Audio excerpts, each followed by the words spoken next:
Wanna know how to see your current rank in Snake.io? Well, no worries. In this video, I'm going to show you an easy step-by-step guide on how you can do it. It's super simple and under a minute, so let's get straight to it. Now, first things first, simply open up your Snake.io game, and once you've done that, seeing your rank is super simple.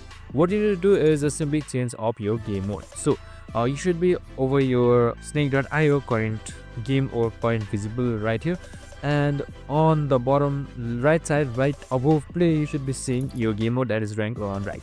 So you can just simply switch on to ranked right here, and once that is on the top, as you can see right here, you should be showing it should be showing your rank or your best score. Make sure you play the game a few times, maybe 5 or 6 times before showing the rank. So if you haven't played your game at all on the rank, it won't be showing you the rank first up. And that's it. That's how you take it super simple and easy. I hope this video helped. If it did, make sure to like, subscribe and tune in with us for more of these videos. See you in the next one.